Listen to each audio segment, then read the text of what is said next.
Écoutez, lorsque vous avez deuil aujourd'hui, si vous voulez être assisté par votre quartier, par votre famille, il faudra songer à tuer un bœuf, à préparer de la nourriture, parce que lorsque les gens viendront vous rendre visite, soi-disant pour vous consoler, il faudrait bien que vous puissiez les nourrir, leur donner à manger et à boire.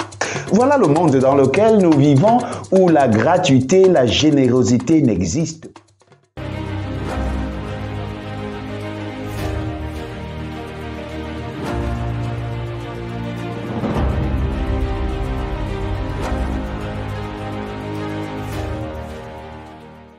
Shalom et bienvenue, nous bénissons le Seigneur qui nous donne la grâce d'être comptés ce jour parmi les vivants. Le monde aujourd'hui nous offre un spectacle presque désolant, je dirais même catastrophique. Avez-vous remarqué que la plupart des hommes sont désespérés, sont des hommes qui se trouvent comme étant acculés, dos au mur, ne sachant quoi faire? Beaucoup de raisons sont énoncées pour expliquer la raison pour laquelle les hommes et les femmes se donnent la mort de manière suicidaire. Mais une des raisons est celle-ci.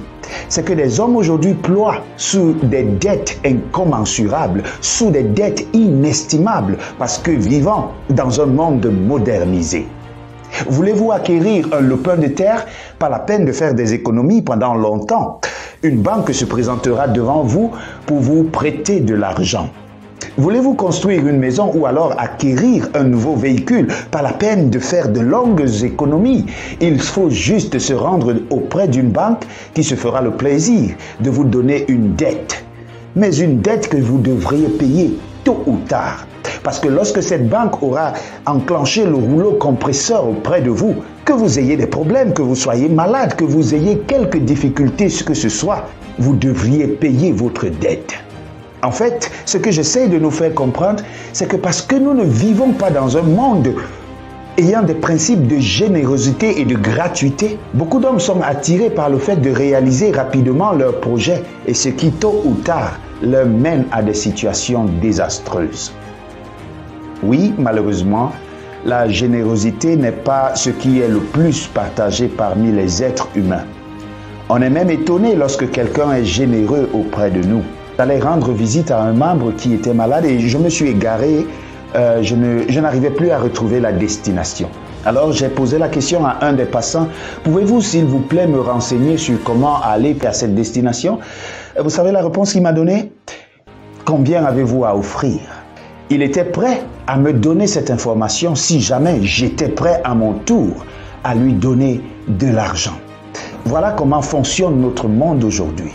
Malheureusement, cela n'est pas resté seulement dans le cadre du monde séculier, mais cela est également rentré dans l'Église. Oui, dans l'Église. Aujourd'hui, dans la plupart des églises, je ne dirais pas toutes quand même, il y a des prières de 10 000, il y a des prières de 50 000, il y a des prières de 100 000.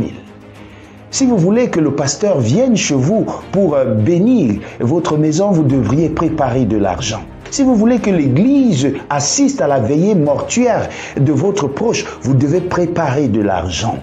Écoutez, lorsque vous avez deuil aujourd'hui, si vous voulez être assisté par votre quartier, par votre famille, il faudra songer à tuer un bœuf, à préparer de la nourriture, parce que lorsque les gens viendront vous rendre visite, soi-disant pour vous consoler, il faudrait bien que vous puissiez les nourrir, leur donner à manger et à boire. Voilà le monde dans lequel nous vivons, où la gratuité, la générosité n'existent plus. Mais que nous dit la parole de Dieu? Je vous invite donc à ouvrir vos Bibles. Dans le livre de Matthieu chapitre 10, nous allons lire exactement le verset 8. Il est écrit: guérissez les malades, ressuscitez les morts, purifiez les lépreux, chassez les démons. Vous avez reçu gratuitement, donnez gratuitement. Alléluia.